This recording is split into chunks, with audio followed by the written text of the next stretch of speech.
Right, I think where to go. This is probably way too much volume for the folks in this room, so bear with that, but we are recording, so for folks that can't be here in person, they can learn and benefit from the information I'm going to share with you. So I'm Maureen Sweatman, Executive Director of, this is way too loud, hold on. Executive Director of the Center for Career and Professional Development. I'm going to stand behind this podium a little more than I normally would like to because I hate that kind of wall it creates, but again, because of the video, it's kind of right here is what it's doing. Okay, so how many folks, by show of hands, who's in the room? Is everyone pharmacy or do we have other disciplines? Public health, any others? Okay. That helps me once we get to the point that I get down to some really specifics beyond the general guidelines to know what to point out, okay?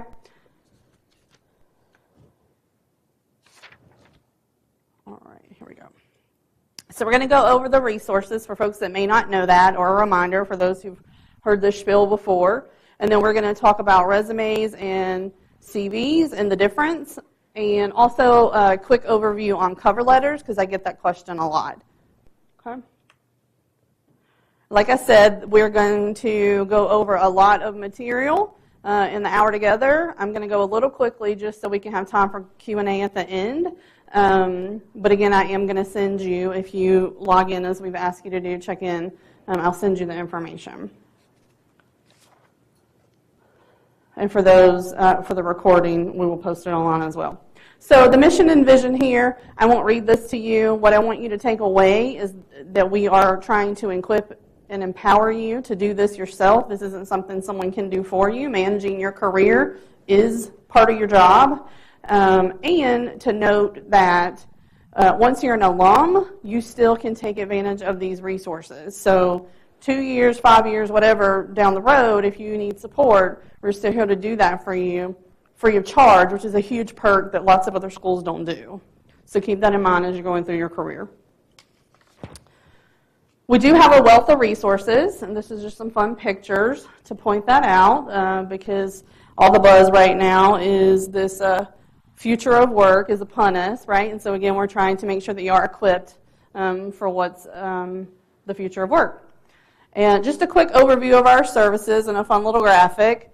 We do assessments, we help you do career decision process, resume and cover letters, CVs, job search skills, employment internship opportunities, career fairs, helping you prep for interviews, salary negotiation, etiquette, so on and so forth. Basically, if it's career and professional development related, we try to assist you with that.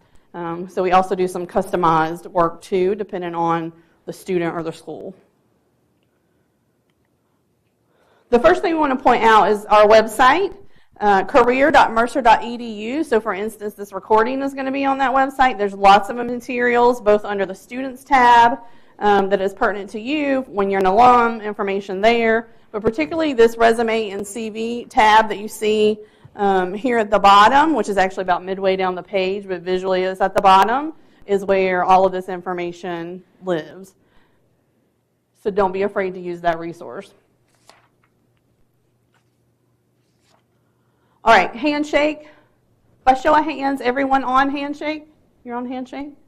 Okay, if you're not, you need to get on Handshake. If you hear me say nothing else, that's what you need to take away from this meeting. Handshake is your one-stop shop for all things career at Mercer. And lots of schools are doing this now because it's a really engaging platform and it's kind of a one-stop shop. So it's where you make appointments with our staff. It's where you can network with students and alumni.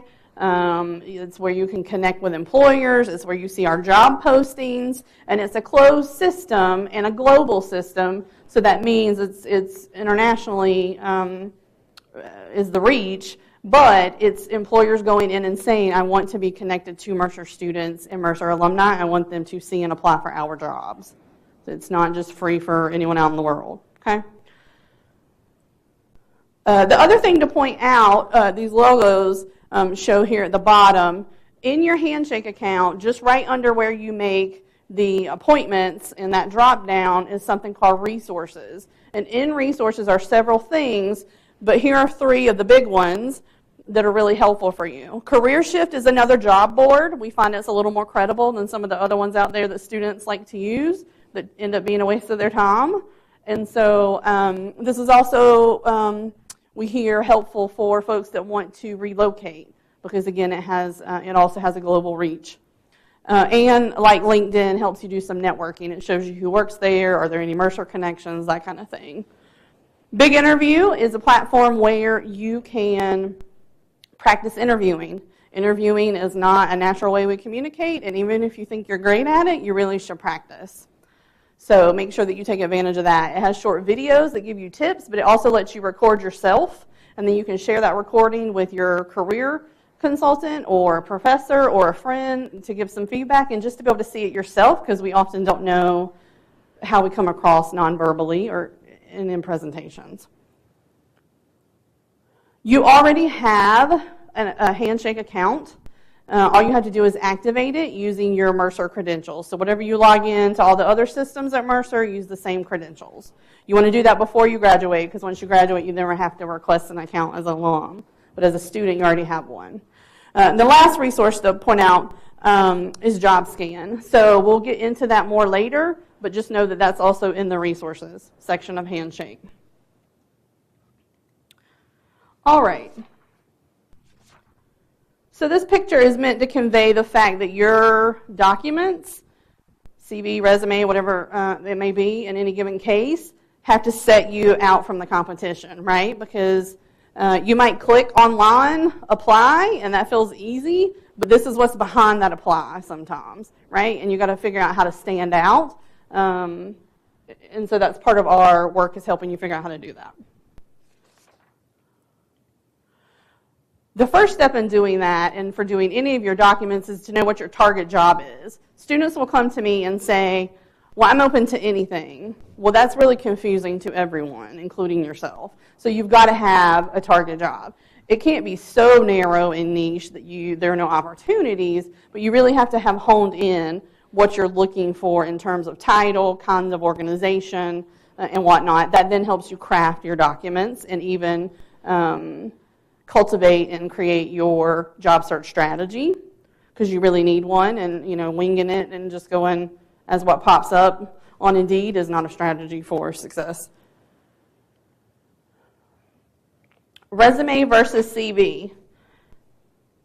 Bottom line is you give the employer what they ask for. Folks in health professions in particular, like those in the room, need to have both ready to go because it isn't consistent. That's changing a little bit. It used to be that it was just academic, research, or clinical who wanted CV, and sometimes that holds true, but every once in a while you'll see a different type of employer wanting a CV, and vice versa. Sometimes you see others that may normally or traditionally wanted a CV are now wanting a resume. All right, so let's go through some of the differences. Resume is concise summary. It's not meant to be all things. It's about relevancy for the job description in front of you. It's not for kind of one size fits all. It is very tailored. It's not everything you've ever done. It's not even everything you've ever done in a job that you're including on your resume. It's really customized to that job description. It's no more than 2 pages in length, and that 2 pages is usually for folks that have 5+ years of experience in the field. Otherwise, it really needs to be 1 page.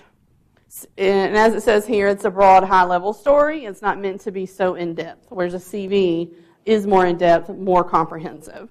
And usually is somewhere, we say 3 to 10 pages, so again, that depends on where you are in your program, where you are experience-wise. 10 pages is someone who has significant experience in the field. So if you submit a document to us to review, and you have 8, 9, 10 pages, we're going to question that. What are you including and why? It doesn't mean, even if it's a CV and it's more comprehensive, it doesn't mean you're including everything. It's also tailored for the jobs you're applying for. Okay? Do not use templates for either of these. You want to go conservative with formatting for both. That means no colors, no pictures, no wild-looking fonts. You want to think traditional conservative when it comes to format. You don't want that to be the reason you're not considered, because they're looking for any way to reduce the pile in front of them or online, right? And so don't let format be the reason. And the reason you avoid template is a lot of times those templates don't adhere to the guidelines and the rules we're going to go through, but they also don't scan well. So your resume and your CV really has to be made for two audiences. You need to have it for a scanning system that you would apply online, and you also have to have it for a human being who's going to read it and have certain, perception and possibly bias. So you need to think about those things when you're building your document. And templates, some recruiters are turned off by those because it's pretty obvious when it's a template, and the scanners don't usually scan them well. I've seen them go through a scanner and they miss whole chunks of your document because it can't read it. But it doesn't look like that to you in a template. It just looks like, oh, let me draw my information. Okay? It's worth taking the time to build out a document to look the way you want it in Word and just tweak it as you go. The other piece of advice I give there is create yourself what I call a kitchen sink document, which is as you're going along, as you have experience, add to it. It may be multiple pages, but it helps you have something to pick and choose from when it comes time to customize. And you don't have to sit and do all that memory work, particularly as you gain more and more experience. That'll be harder and harder to do. All right, I think that's all for there. So as I mentioned before, there really is no one-size-fits-all kind of document. You can't sit down and say, okay, I've made this perfect document, and I'm going to use it for every job I apply for, because, again, it's not going to work for those readers because they're literally counting keywords. And also recruiters can tell. They see enough resumes, they know when it's been customized, and they know when it's not. And so all the more reason to do the work of targeting the jobs, targeting the companies, organizations you want to work for, rather than clicking apply 100 times on Indeed, right? And the other thing to point out here is there's also no kind of magic sample I can give you and say this will work perfect every time. It just, again, because human recruiters are going to have inherent bias and perception, and it's going to vary by person and sector. All right, so JobScan.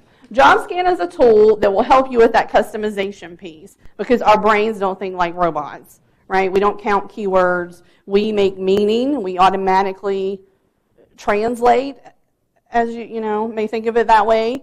My simple example has been, I might be applying to be a history teacher at multiple districts, and while that job function is basically the same, they may talk about it differently or be looking for different qualifications. So again, they're going to know and see if your resume, your document, matches what they're looking for. JobScan is a tool. It's in the resources section of Handshake. You can also go to the site yourself and sign up and create your own account. At a certain point, they'll try to pitch you on buying the account. You don't need to do that. We can do scans for you unless you just don't want to be bothered by the kind of middleman of us doing it for you. But it does the scan. And so you basically copy and paste your resume or your CV, and you copy and paste the job description. You kind of strip out the fluff of the kind of about the organization, or Atlanta's a great place to live, or we're an equal opportunity employer. You strip all that out, and you just put the heart of the job description, and then you hit scan, and it sends you a report, and it gives you a match rate. You want to get close to 80, because 100 is like, oh, she copied and pasted, she didn't try it all, right? That's suspect too for a different reason. But often when I scan them, it's something like 40, 30, 60, So you want to get closer to 80. Beyond just giving you the number, it will send you a report that tells you these are the words we saw in the job description. Figure out how to add it to your document, because it's literally counting those words. Because again, we translate and use a different word. Does that make sense? Okay. So know that that's there for you as a resource. All right, so what should I include on my CV? So I'm going to spend more time here because the folks in the room are health professions, but what you should know on this slide and the next one, because it goes through what should I include on my resume, there are links to guidelines that are on our website. And you really should sit down anytime you're looking at your document and say, have I hit all these things on that checklist. It's pretty short, so it's not too burdensome. All right, so CV. Let's see if we can get the computer to play nice and open this list for us.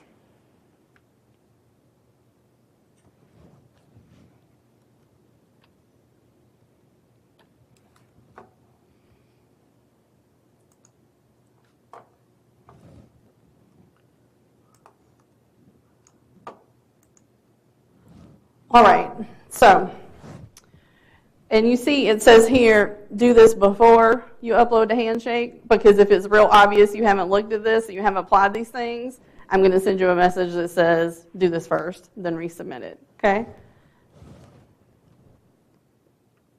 The other thing to say, and we want to encourage all of you to upload your documents if you haven't already, and you do that in your My Documents part of your profile, is that we usually can get feedback back to you within 3 business days. Now, right now, that's a little slower because everybody in pharmacy is submitting because they've been told to, P3s and P4s. So that might be a little slower, but we're sticking pretty close to this. So just be patient if we're not getting back to you as fast as you would like. So give yourself time on the front end if you know you need it turned around quickly.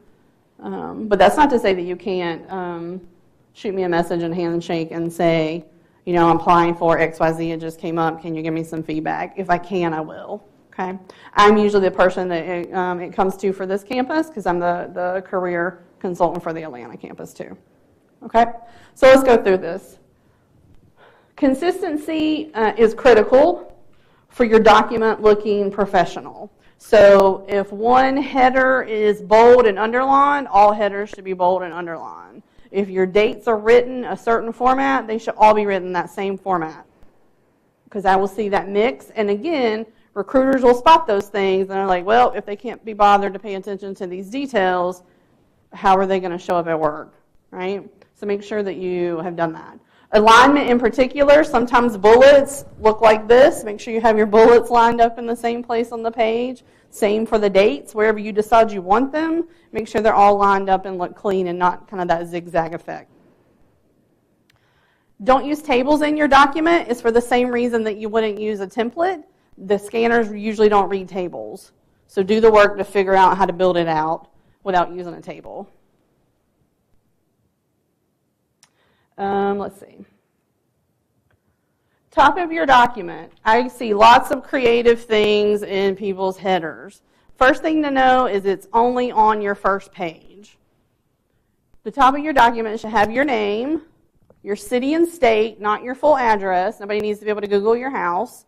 And even in Atlanta, I tell folks you might want to think about either putting Atlanta, Georgia, or Metro Atlanta because you don't want zip code bias to creep in, right? You don't want them to think, oh, well, they live in Stone Mountain, they're not going to commute to Alpharetta, right? People think that here because of the traffic. So put Metro Atlanta, Atlanta, Georgia, if that's applicable. And one caveat here that is probably on this list somewhere in the notes is this is for folks that are going the employment route more traditionally. If you're going for residency, that's a different format, and I'll show you the link to that later in the presentation, and it'll be in the document I send you. All right, so the other things in your header, phone number, hyperlinked email address, so they can just click and email you, hyperlinked LinkedIn address that you've customized to be just your name. So if you're on LinkedIn and your LinkedIn page is ready to go, include it. If it's not, don't. Come see me first or apply. We're actually going to post some videos about LinkedIn, I think, tomorrow, some point in this week, in internship week, and they'll be on our website afterward. So once it's ready to go, put that on your document. And again, customize it because LinkedIn will default to your name plus a whole lot of random letters and numbers, and that just looks tacky on your resume. All right. Starting with the second page, you will have a footer that has your name and the page number only.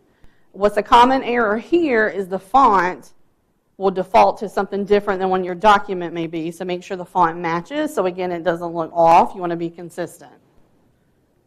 And don't get creative there. It doesn't need color. It doesn't need lines. Just your name and the page number. Right, left, hand side, center. Doesn't really matter as long as you're consistent. And again, that starts on the second page, not the first. All right, your education section. This is a common error as well. Your education section should list the month and a year of when you're going to graduate or when you did graduate. Unless you're at a point in your life that you're worried about age bias, and then you can decide whether you want to include that at all. But usually if you don't include it, they question why and assume it's because you're older. Right? It's a catch-22. The same on the other end. You know, some folks say, oh, what should I include that I just graduated? You really should. They're going to find out anyway and will question why you didn't include it. For your program you haven't finished, you should write anticipated, whatever it is. Anticipated May 2019, 2020, whatever you think it will be.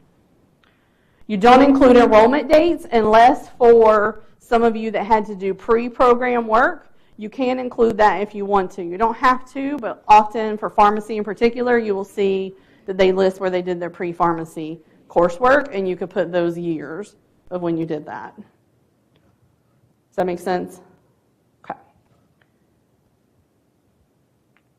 You want to list your degrees by academic name, Doctor of Pharmacy, Bachelor of Arts. Make sure you spell it right. Degrees are not plural. It's not bachelors of arts. It's not masters of whatever. Okay. Again, it's nitpicky, but recruiters pay attention to those details. So you need to too. Don't put PharmD candidate. You want to put Doctor of Pharmacy, anticipated May, December, whatever it is of the year. All right, in your work and professional experience section, you want to do 2 to 5 bullets for each job that you list. Now, for CV, that typically is everything you've done. For a resume, it might not be because, again, it's about relevancy. You know, you might not need to include that you work at Target as a cashier if it's not relevant for the job you're applying for, right? But on your CV, you would want to list your professional experience. And you want to show the responsibilities and qualifications, but it's not just a here's everything I did or here's everything I was responsible for. Again, think what is making you a fit for the jobs you're applying for. Are you using those words in the bullets, even in a CV? Do not use the same ones for every job. You want to do the exact same thing. Figure out a different way to say it. Okay? Because it just looks like you were lazy and hit copy and paste. Okay? You want to include data and outcomes where possible, so anything you can count you want to put in those bullets. You don't have to be exact. You can use approximations, right? You can say over 100 clients a day or over $4 million or whatever it is. Okay? Every section should be in reverse chronological order, including education. So whatever is current or most recent is at the top, and you work your way backwards in time. And typically, even in a CV, you really only show the last 7 to 10 years of information, particularly in the work section, because it's considered dated and not really relevant beyond that. Now, if you have something that you really want to make a strong case for, this makes me a fit and gave me some experience, then you can include it. But typically it's 7 to 10 years, unless you're doing a really exhaustive CV for trying to be faculty of something or research or whatever, right? And you know you need to list more. So verb tense in your bullets matters.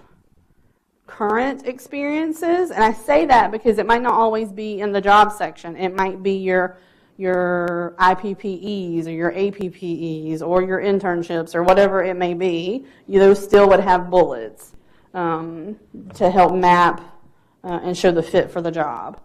So current experiences would have present tense verbs, and past experiences would have past tense verbs. Make sure that every time you leave something that you update that on your document, because what happens is it gets down in the document and it looks like you didn't do the work of updating it.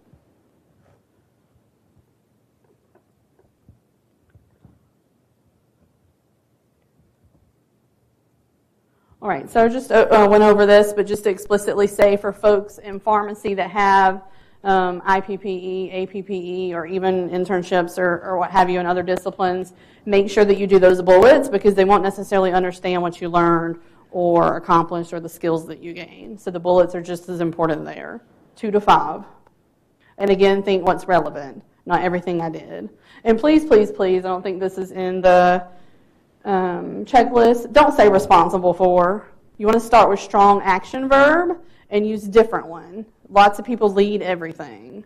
Use your thesaurus and use different words, strong action verbs.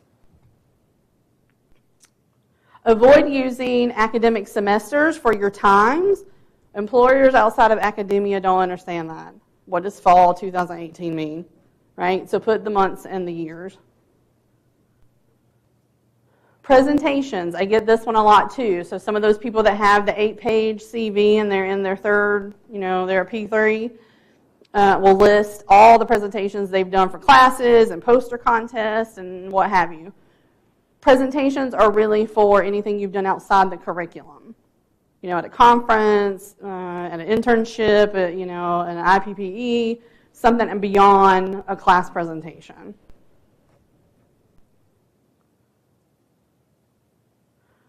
Certifications and licenses, make sure that's listed by expiration date. Include the expiration date where applicable. And make sure it's an actual certification and a license, not just that you got training in a certain thing like blood pressure or HIPAA. And it needs to be an actual certification. Okay? Your CV, and I've gotten this one a lot, so I think someone out there is giving y'all a bad sample to use, should not include references ever. That is a dinosaur of a bygone era, just like using your full address. References are a separate document. You would use your same header that you used on the first page of your resume or CV, put it in a separate document, and then list your references information. No mention of references on your CV or resume because that's understood to be the case, that they can ask for references. Okay. We already talked about the page length, so really shouldn't be over 5 pages unless you have over 5 years of experience professionally, not in the program. And then, as stated earlier, stick to conservative formatting. No wild colors, backgrounds, glamour shots, no photos. Photos are only really used in certain sectors like fashion or if you're an actor, or abroad. Some countries expect to see a photo, but that's not usually the case for students. So err on the side of not including it. All right, so that's that list of guidelines that is on the website and will be a hyperlink in the presentation.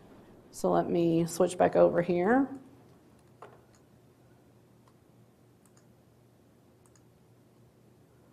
Oh.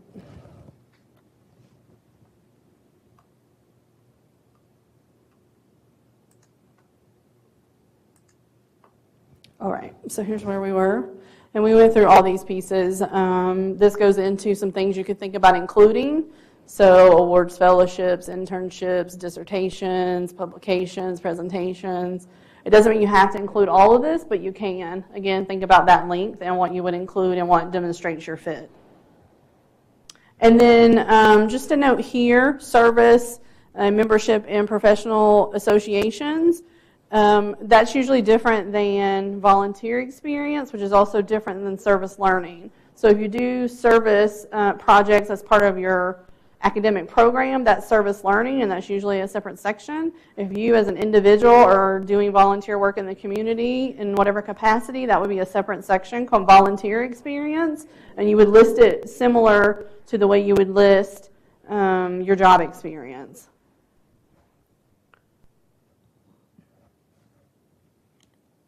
All right, so we just include 2 examples here to see the difference a little bit. This is a CV. You would not put CV at the top of your document. CV label would be nowhere on it other than in what you call the file itself. But see the difference between a CV and a resume and how it looks. This is just one example. Again, there's no magic formula. Okay? So which format should I use? Should is a strong word. Standard length, again, is typically 1 page for recent graduates and 2 pages for professionals with significant professional experience. Less than 5 years is the early professional resume format with that education at the top and then the other components. And this is resume, not CV, so let's be clear on that. And then if you have more than 5 years of professional experience, you would use what they call a mid-career resume format, which is kind of a misnomer because that's not the middle of your career because you've had 5 years of experience. But it looks a little different and typically has a qualification summary or career profile at the top and will list strengths, expertise, core competencies, because at that point in your career, that's what matters more than your education credentials, and that's usually at the bottom. It's still on there, but it's at the bottom. And then, as I mentioned before, for folks doing pharmacy residency, we've been provided by the school what the association says the expectations are for that document, and it's on the website at this link. And you should use that as your model for how to include the different elements. It's a little different. All right.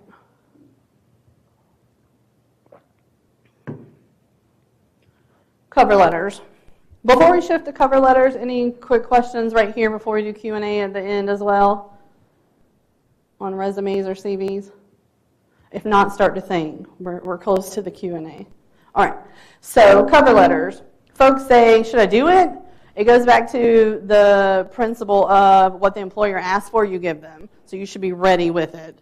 The other thing that will sometimes come up in, particularly on online process, is it'll give you an other documents option. So it'll ask you to upload your resume, and then is there any other document you want to upload? If you are good at writing cover letters, I suggest you write a cover letter in case it's a difference maker. Right? It can set you apart if you do it well. If you don't, don't. Okay?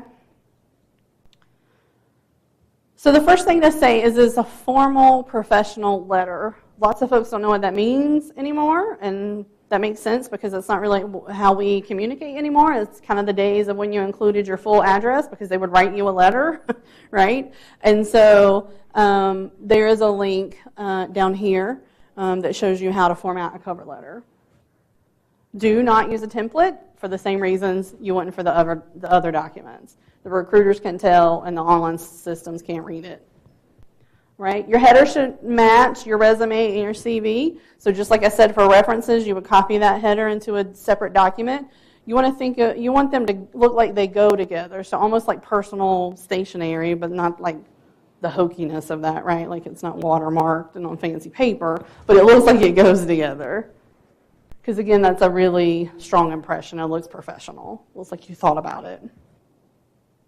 Do not. If you don't hear anything else other than activate handshake, do not do a generic cover letter with a generic greeting. Nobody wants to read to whom it may concern or dear sir or madam. It looks like you put zero effort into customizing your document. If you're going to do that, don't submit a cover letter. It will not be received well. Do your homework, even if you get it wrong. It's better for it to be to a specific person than the generic. So you want to look for, can you figure out on the website or other forensics who the position reports to? You could direct it to them. Or who the hiring manager or a staff in HR that you could direct it to. If you can't figure that out, a default is something like, as I put in here in the example, Northside hiring manager if you're applying to Northside Hospital System, okay? Because that's better than to whom it may concern. It's not as generic. Your opening should mention the employer name and the name of the position. It doesn't mean that you have to start from scratch every time on these. You can create a kind of document for yourself that you plug and play.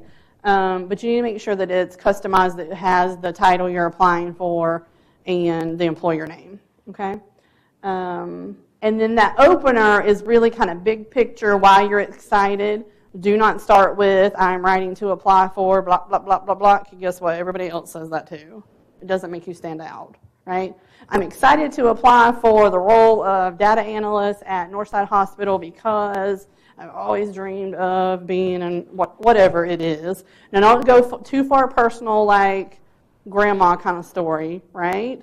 But big picture of why you think you're a fit and why you're excited, whatever that word is for you. You don't always have to say excited. But you do want to be positive. Okay. Because you want to convey that you actually want the job. So half of this battle is keeping your energy up while you go through this process. because it's not for the faint of heart. And then the next 2 or 3 paragraphs, because you want to do a solid full page. You don't want it to look like, again, you didn't put in the effort and it's only half a page long. Those 2 to 3 paragraphs are specific examples of how you have the qualifications that are listed in the job description, or if there is no job description, what you know about the company, mission, vision, values, right? Or what you could guess would be what's required of the role. Sometimes that's obvious, depending on what it is, okay? Some folks will say, well, the list of what they want is this long, right? That's hard to decipher and decide which ones do I highlight. Everybody wants a unicorn, okay? The top half of that list they care most about typically, unless they're just really bad at writing job descriptions, and that's a whole other conversation to deal with, right? Do you want to work for someone that can't even write the job description? But the other thing to pay attention, does their formatting of how they wrote the job description give you any signals? Are things bold or italics or underlined, or they lay it out in sections that clue you in to what they're looking for and wanting in a candidate? Give examples for those, right? It's not meant to be exhaustive. It's really meant to draw them in and want to talk to you more, to bring you in for that interview. All right, the closing. You want to thank them for their time and consideration. Do not ever in this letter refer them to your resume or CV. That's a given. It's obnoxious. And it's off-putting to some recruiters. So just don't do it, okay? You want to try to connect to mission, vision, or values in the close. That really sets you apart, because most people don't do that. Most people end really weak, honestly, and say some version of, oh, I hope you pick me. I hope you call me for an interview. That doesn't, like, excite them about let me call you, right? So find a way, again, kind of that book into that opening of excitement and why. How are you connecting to the mission, vision, and values? And really want you to be a part of that team. And then you want to provide your email, again hyperlinked, and your phone number. Don't say, see it at the top or at the bottom. Just put it there, okay? You want to stay positive in your language about moving forward. Again, don't come across as, oh, I hope you pick me, or oh, I think you hope I'm great, or I hope you call me. Really strong, positive language. An example, I look forward to discussing the possibility of joining the Northside family and can be reached at your convenience at blah, blah number at such and such email. Make sense? Okay, that's strong, positive, and I know you're going to call me because I'm awesome, right? And that's what you want to convey. And it's in a way that doesn't come across as too strong or too confident, right? All right, so here's some resources link for all of this. So we put this here at the end of this kind of fire hose I've given you of information. There's a lot more I could say, but I'll spare you all of that. But just to say, it's worth doing this process when you get the job that you want. We are here to support you. One of the ways we support you are our events. So we're living Internship Week right now, but we have all these other career fairs and other opportunities to engage.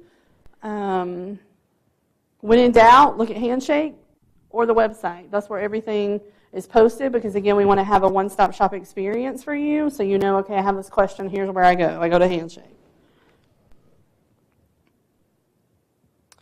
I do want to point out for the folks that are in this room, we have expanded what has traditionally been the pharmacy fair in November to be a broader healthcare fair, and we're really pushing to get employers here for that. You can see what employers are coming for any event that we have in Handshake or any career fair, so you can plan ahead of time if it's worth your time to come, because employers you're interested in are in the room or not. I always say come and practice networking, right? Because, again, like interviewing, that's not a normal way we communicate necessarily, so come and practice. You never know who knows who, right? All right, here's our social media links. So what we don't put on the website and Handshake, because we don't want you to open either of those and be so overwhelmed by all that there is out in the world on career, we try to do some of that on social media. So, you know, the latest, greatest Forbes article on success, or tips on LinkedIn or whatever it may be, we try to put those on social media. So if you're following us there, we'll also have some posts about events and whatnot, but we try to put more resources on our social media accounts. So this is a picture of graduation. You too will get there sooner than you think. And so it's a reminder that a job is not magically going to fall in your lap when you walk across the stage. You've got to do the work. You've got to have a strategy. You've got to do the networking. We can help you figure that out. If you don't know what that is, you can make an appointment in Handshake to discuss that. But you will get here, and we want you to be ready. So don't hesitate to use our office. We are, again, across the Mercer system. And a reminder that we have lots of options for meetings. So the universe may never align our schedules. And so I have other colleagues in other places that you can do phone or virtual, right, if it just doesn't work on my schedule. I have folks right now saying, I can't get on your schedule. It's still like mid-November. I'm like, well, sorry. You can keep checking to see if something opens up, kind of like the dentist office, right? But phone and virtual are also options. You just need to select that in Handshake when you click through the questions I ask you on the appointment system. And again, a reminder that we're here for you, free of charge, both now and after you graduate. So that's the end of the formal presentation. Do y'all have questions before we wrap up? We have about 10 minutes. Yeah. You have that extra document with some tips for the CV, and it said manually put in your name and page number. Does that just mean type it in at the bottom? Yeah. Text box that might not show up. Yeah, exactly. Anytime you use boxes or tables, those scanners can't really always read that, so you want to err on the side of doing everything manual. Yeah. Even when you need to do columns of bullets, figure out how to do it without creating a table. There are ways to do it with columns and whatnot. Okay. Other questions? Yeah? What would be an opening greeting for a cover letter? That's a good question. So the question was, what would be a good opening for a cover letter? It really varies depending on who you are, but some form of, so let's use our Northside example again. So you usually want to avoid my name is, too. So something like, I was really excited to hear about the data analyst posting at Northside Hospital from Dr. Joe Smith. And I'm excited to, I'm blanking, afternoon brain. But then you can fill in what you're excited about. Think big picture. You could also think mission, vision, and values there too, right? So I'm excited to apply for the position where I think I will be a great fit based on what I know my strengths to be, right? Big picture, specific. But not so specific because you're about to do that, right? And then the next goes into, in my role at Walgreens Pharmacy, I learned how to be a team member by blah, blah, blah, blah, blah, whatever that example is, right? Yeah. Did that answer? Okay. Question? I'm not sure if we went over this, but regarding skills, do you have any recommendations as to how to kind of navigate through that section, or if it should also be bullet points? There's really no, here's the right answer. You want to not take up a ton of space. So if you can figure out columns of bullets, that's ideal. But sometimes that gets a little wonky trying to figure that out. The thing to know about skills section is you are incredibly talented. You could list 45 probably. That is a place you really want to make sure you're customizing. And put technical skills that matter for the job, just not every technical skill you possess, right? Pretty much everyone can do Microsoft, so if that's the only technical skill you're going to put, don't have a technical skills section. Make sense? Yeah. Other questions? Yeah. And this is more of a question about LinkedIn. So on your Yeah. LinkedIn, should that be more similar to like a CV or resume? Like, is it okay to copy and paste? So the questions about LinkedIn for folks on the recording. Your LinkedIn really should not be copy and paste, but it should be complementary. I shouldn't read your resume or CV that, again, is customized and then go to LinkedIn and think, well, these don't match up. This isn't the same person, right? But because you do have to customize for every job, it's hard to do that on LinkedIn, right? When you might be applying for a handful of jobs, because you're not just going to focus on one job. At least you shouldn't, right? Even if you're focusing on 5, you still got to customize, and that's not going to translate to LinkedIn. LinkedIn is a space where, one, you should have one. Again, you watch those videos if you haven't done LinkedIn or feel like you need some help with LinkedIn. You need to maximize using the summary section, which most people don't have. But when someone searches on LinkedIn, the 2 places it's pulling from is the title that's up under your name and the summary section. And the summary section is where you can do kind of that big picture plus, here are my skills, that maybe is a longer, less customized list, but again are kind of the keywords that are in the job descriptions you're seeing. Right? It's also where you have to stay professional, but you can be a little more personable. And so in resume and CV, you don't use I, my, mine, any of those words, but you can do that in LinkedIn. You can be more, I'm passionate about working with children or whatever it is. You can say those kinds of things in LinkedIn. I encourage you to do a search either of a title or organization that you're interested in or admire and see what some of their profiles look like.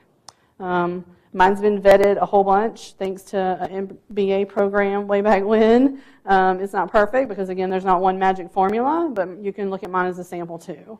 Mine's more conservative than the I'm passionate about blah, blah, blah kind of things. The thing to say about the title that's up under your name, it will default to whatever is the top of your experience list. You want to customize that. You don't want it to be whatever your current title is unless that's exactly the title you're looking for. Lots of folks you will see now have multiple things. So again, what are those words you want to be found for? And they would just use a separator, right? So again, look at some different ones and see what you see what you like, see what is a good reflection of you and your experience and your strengths. Does that make sense? And then in the experiences section, don't copy and paste. Think about what are the bullets you want to put there, because again, it might not be the same as what a customized resume or CV is. It doesn't need to be exhaustive, like here are the 15 things I did, because people aren't going to read all that. You want it to be easy on the eyes, but also give them some information. So hopefully that helps. Yeah. Any other questions? No? All right, well, don't hesitate to reach out. Again, if you can't get on my schedule, you can meet with other folks on my staff. But you also can just shoot me a quick message in Handshake. So when you upload your document, in the document section, you can upload a cover letter, you can upload CV, resume, anything you want me to look at and give you feedback on, upload it there and I'll get it back to you. But you can also use the messaging system, and that will come directly to me too if you just have a quick question that's not worth the effort of scheduling a meeting, right? I'm happy to interact that way to get you the answers you need. Okay, well, thank you for being a lively and participatory audience. Make sure you've signed in and get the iPad back, and I will send you the materials and we'll post it online. Don't hesitate to reach out. It's never too early. It's never really too late, but you make it harder on yourself when you wait. So engage with our office early. Okay, thank you for attending. Have a good evening.